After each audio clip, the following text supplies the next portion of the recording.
Hi friends, it's Deanna and Sophia here, and today we're going to be sewing up a fun sporty look for her. We are sewing up the Raglan top and the Be Active shorts for the doll set. You can find this patterns in adult and children sizes, so that's really cool because the whole family can actually match. So let's get started.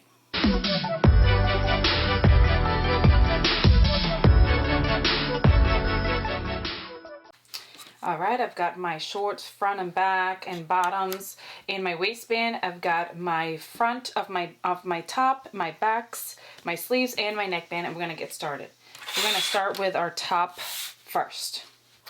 Alright friends, I'm going to start by giving my sleeve a hem already. The first thing we're going to do, because it's such a tiny pattern and it's going to be sewn together, hemming after you sew it on is a lot harder than it is to go ahead and hem before you even do anything. So we're going to go ahead and give that a little steam and get it ready for hemming.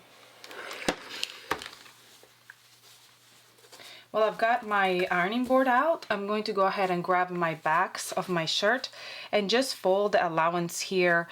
If you look at your pattern piece, you've got this allowance here for adding the hook and loop or whatever it is that you're going to add to do the closure in the back. So I'm just going to steam that as well because my iron is nice and hot here, so I'm just going to prep it. Folded to the wrong side of the fabric.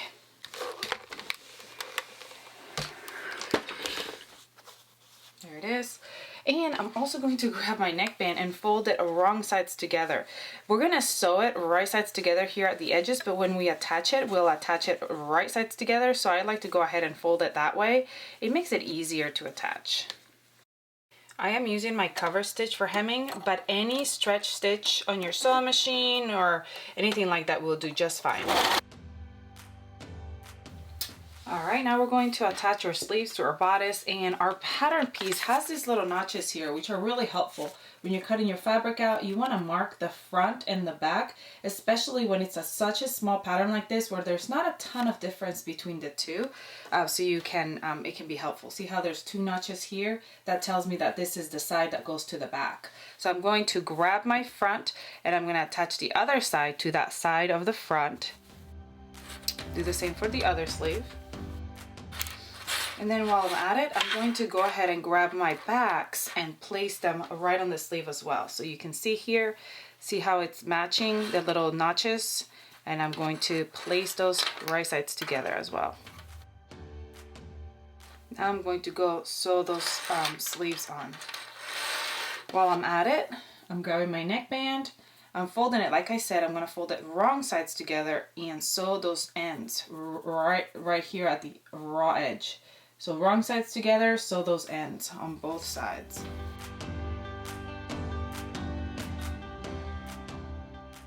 Alright, I'm pretty sure I said wrong sides together. I meant right sides together because now that it's sewn right sides together, I'm going to flip it when it's time to attach, and then the right side is what's going to show, like so. See that? So if I said wrong sides together, I meant right sides together. All right, now we're gonna grab our bodice, and you can go ahead and sew our side seams first. And then once our side seams are sewn, we're gonna go to the sewing machine and top stitch this area right here that we already folded. The area we folded down, we're gonna top stitch it down nice and neat. So I'm gonna go over here and sew my sides. Make sure you match the sleeves. I'm going to sew my sides and also top stitch around the back.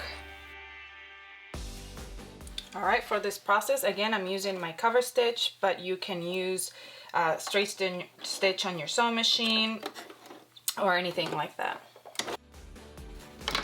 Also, I'm only top stitching one side because once I add the hook and loop right here in the back, I'm going to go all the way around and top stitch it on. So I'm just doing one set right now. This top is going to be super adorable. Now we're going to just work on our neckband, which is already prepped. So all we need to do is find our middle of our bodice, or front bodice, by matching those sleeves and going to the front. and marking it. And we're gonna do the same for the neckband. Fold it in half and mark the half. Now we're gonna match those together, that half with the half. And we're gonna go to the one edge right here and match those up and stretch evenly. When we sew on, we're gonna stretch evenly and sew it on.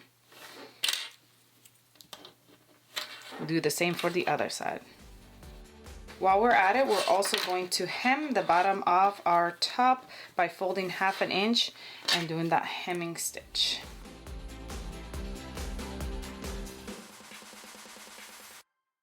After we give this top a good little steam, all we've got left to do, how cute is that, is to tuck in those serger tails, and I'm going to show you just how I do that, and then also to attach whatever it is that you're going to use to close that back. So if you're using hook and loop, you're going to place one on the outer side and one on the back side so that they will overlap each other. I am not going to attach that right now, but that is what you would do. I have the sticky kind, so I'm just going to stick it on there on the both sides and overlap it. I thought I was going to have to sew it on, but I think I'm just going to do the sticky kind. Or you can do snaps if you want to do snaps, or buttons, or whatever it is that you want to do to close that up. So let me show you how, and also cut all the threads that we have hanging out. Let me show you how I tuck these tails in, and then we'll move on to doing our shorts. And how cute is that top? For tucking in my tails, I like to set my machine to a zigzag stitch. I like to grab that tail end, and I like to fold it right over that seam allowance. And then I just literally do a little zigzag right over it. You can't even see it because it's on your seam allowance. And then trim it. I'm gonna have to cut the end of it, but right now, see, it's cut in there, so when you open it, it doesn't stick out, you can't see it. I'm gonna do that for both edges, and we'll be done with this one. Now it's time for shorts, and I love color blocking, so this is one of my favorite things to do. It's like a puzzle put together, so see how they kind of match up? I always keep my labels on my pattern pieces, especially the doll pieces, because they are so tiny, they are very, very similar. So you want to make sure that you match the right ones together. So we're going to start with our front. We've got our two front pieces. Obviously they're mirrored so they face each other. And we've got our two bottom pieces, and make sure you're facing them right side up. See how I'm just putting them like they're where they belong? This is where they belong. If they were a puzzle, they would be put together just like so. So now what I'm going to do is to put it together. You can't just sew it like that. So we're going to fold it and match it right sides together. So turn it around and match it right sides together and sew that bottom. And you're going to be doing like a little curve as you go, like this, because it is a curving pattern. So you're not stretching, you're not doing anything, you're just following that curve like so. You can see it's kind of gathered up here, but it's straight right here at the bottom. I'm going to do that for both sides and for the back as well.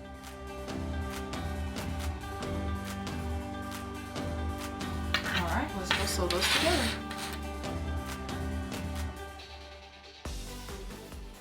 Alright, now we're going to give them all a really good steam, and if you want to top stitch, you definitely can top stitch along that edge. I'm not top stitching, and I am moving forward to our next step. Alright, for this next step, we're going to make sure that you have a front and a back. The crotch is a little bit different. Hopefully you kept them labeled. If not, then just remeasure. And we're going to sew those side seams. Right sides together. Remember, you're doing a front and a back, so they're a little bit different. Make sure to match up that seam right there. And let's go sew. Now that they're sewn together, we're going to actually match up the front and back together. But before I do so, I want to go ahead and hem. You can hem at the end, or I'm gonna hem now. I'm just gonna have to tuck in those tails at the end. But I find it that's easier when I'm making small things like this to just go ahead and hem before I set it on the round. Though this is a little bit bigger, so it will be not as hard as a neckband, I mean as a armband or anything like that, but I just like to go ahead and get it done and over with right now. But you can do it now, or you can wait a little bit later when you're, you know, all set and done. This is up to you. All right, we're gonna grab our bottoms and we're gonna place one set right side up and the other one's gonna go right side down on top, and we're going to sew that crotch seam on both sides, the front and the back. They should match right up if you sew the correct ones together. I know sometimes I've messed up and sewn the backs together and then the fronts together, and then at this step they do not match up. If they don't match up, that means that when you sew these two together, you did not sew the opposites. We're gonna sew this right here. All right, now we're going to open them up and face them together, and we're going to sew this crotch seam here. And then, so when I'm done sewing that up, I'm going to have the tail right here at the edge because I hemmed them already. So I'll have to fix that tail just like I did with the tops, where I zigzag stitched it on my sewing machine, and it'll be just fine. But if you didn't already hem, then after you sew that up, you can go ahead and hem your bottoms. While I'm over there, I'm going to also grab my waistband, fold it right sides together, and sew that short raw edge. By the way, in case you're wondering, I'm using cotton lycra today. I am super excited. This is super cute fabric. It's from Raspberry Creek. I did get it a couple years ago, so I'm not sure they still have it, but it is cotton lycra and it is so cute. I know this is the wrong side, but it is really cute. I can't wait to put it on her. All right, y'all, these are looking way cute. I love them. I might have to make myself a pair if I have enough fabric. We're gonna grab our waistband. We're gonna fold it wrong sides together all the way around. And we're gonna go ahead and quarter it. All right, once we've done that, we're going to match up those quarter points to the front, back, and sides of our bottoms. I'm gonna go sew it all the way around, leaving a gap to insert our elastic. I can't wait. Y'all, if these aren't the cutest shorts you've ever seen, oh my word. All right, I'm grabbing my elastic and I'm going to use this safety pin, and I'm going to thread it through all the way around. These are adorable. I can't get over it. I need me a pair of these. I might have to sew these up for my twin nieces and my and their sister and all their dolls. These are so cute. Once it comes out the other side, we're gonna make sure they're straight, zigzag stitch them together, and close that gap. All right, friends, we are finished, and this looks adorable. I love how it turned out. It's super cute. I love that you can make this for the whole family because we have all these patterns in adult and kid sizes. So go ahead and grab yours and come some with me. She looks super cute, all except for, wouldn't you know it, I didn't even realize I had pinned myself when I was using pins earlier, and I got some blood on her shirt. Of course, I'm gonna try to go figure out how to get that off because this is super cute and I don't want it to be ruined by that stain. So you comment below and let me know what is the best thing to do to take away any kind of like stain, blood stain, because I know you're like me and I know that there's been times with these little ones right here have gotten you and you've ruined an outfit you just created. What are the odds? I think I'm gonna be able to get that off. I hope. I hope you enjoyed this tutorial. Please comment, like, share, subscribe if you haven't so you never miss any of our tutorials. Go grab this doll pattern and sew it up for a loved one in your life. And I'll see you all next time. Bye.